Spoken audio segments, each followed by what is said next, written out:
大家好，欢迎来到 Pony 聊天时间，我是小安。大家好，我是阿明，我是来自美国的留学生，在中国待了5年了。哈哈，阿明，你在中国待这么久，去过的城市肯定很多吧？对呀，我去过北京、上海，也去过我朋友家的小城市，差别好大。是吧？我最近也在想，有的人喜欢待在大城市，有的人就爱小城市的生活。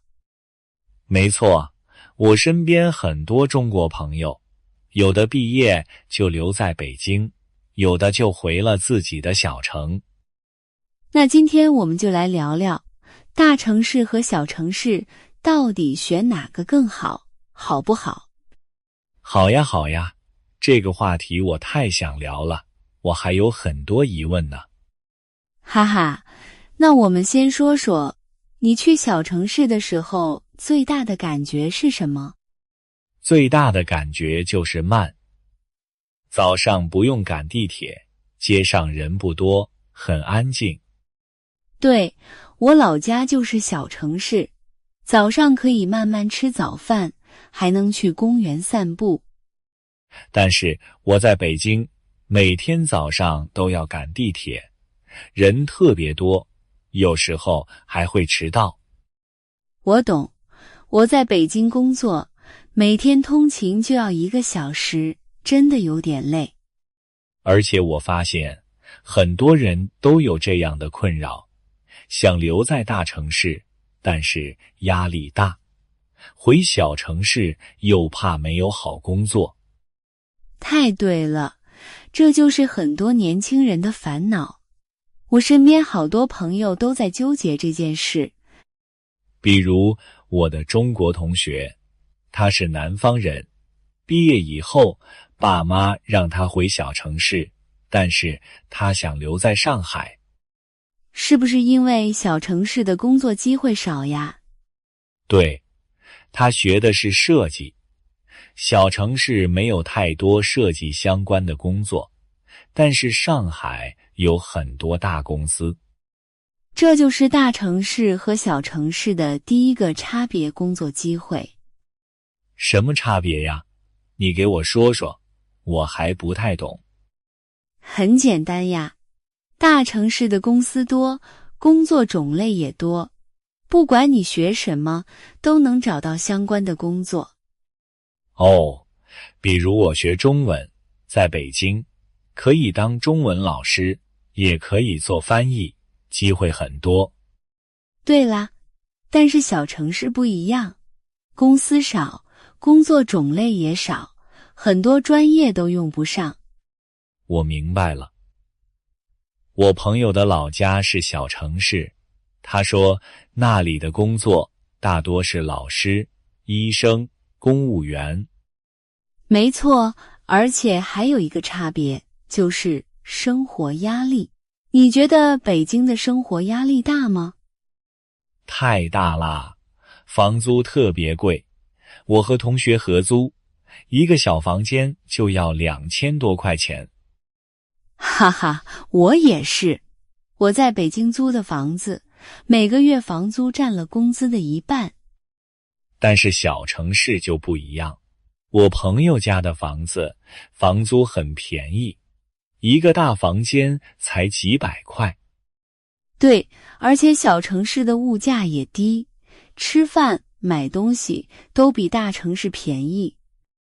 比如在北京，一碗面要20块，但是在小城市只要10块钱，还能吃得很饱。太对了。那除了工作和压力，还有什么差别呢？还有生活节奏。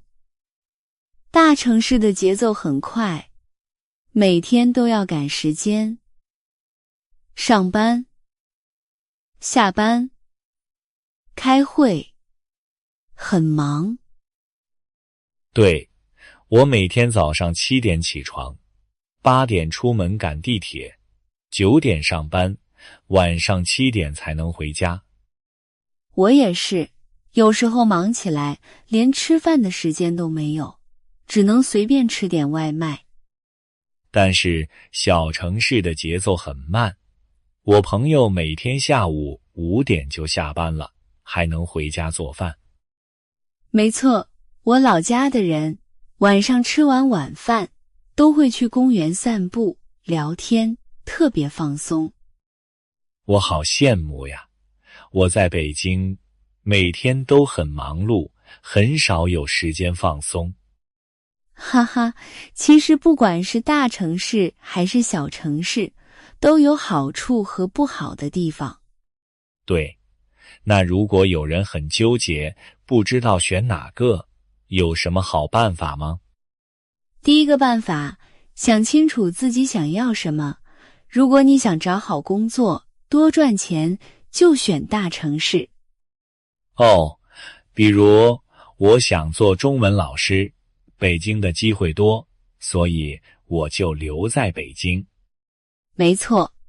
第二个办法，如果你喜欢安静、轻松的生活，就选小城市。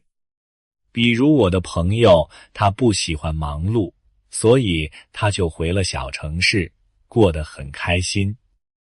对啦，还有一个小技巧，如果你不确定，可以先去小城市试试，或者在大城市待一段时间。这个办法好。比如我暑假的时候，去我朋友的小城市待了1个月，感觉很舒服。哈哈，是吧？另外，在中国，很多年轻人会说北漂、沪漂。北漂、沪漂是什么意思呀？我听过很多次，但是不太懂。很简单，北漂就是离开自己的家乡，去北京工作、生活的人。沪漂就是去上海的人。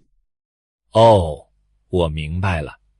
比如我也算半个北漂吧。哈哈，算呀，你也是离开自己的国家，来北京生活、学习，和北漂很像。太有意思了，这个词很实用，我要记下来。好呀，其实不管是北漂，还是在小城市生活，只要自己开心就好。对，我们聊了这么多，现在来总结一下吧，好不好？好呀，首先，我们聊了大城市和小城市的2个主要差别。第一个差别是工作机会，大城市的工作多，小城市的工作少。第二个差别是生活压力和节奏，大城市压力大，节奏快，小城市很轻松，节奏慢。然后我们也给了2个办法，想找好工作就选大城市，喜欢轻松就选小城市。没错，还有一个小技巧，不确定的话，可以先去试试，再做决定。另外，我们还学了2个有用的词，北漂、沪漂，大家都记住了吗？希望大家能记住哦。今天的核心就是，没有最好的城市，只有最适合自己的城市。对，不管选哪个，只要自己开心、舒服，就很好。好了，现在轮到我们的互动时间了。阿明，你先来问大家一个问题吧。好呀，请问大家，你现在住在大城市还是小城市？你喜欢那里的生活吗？还有一个问题，如果你能选择，你想住在大城市还是小城市？为什么？请大家在评论区留言分享，我们非常期待看到你们的回答哦。好了，今天的节目就到这里，感谢大家的收听。我们下次再见。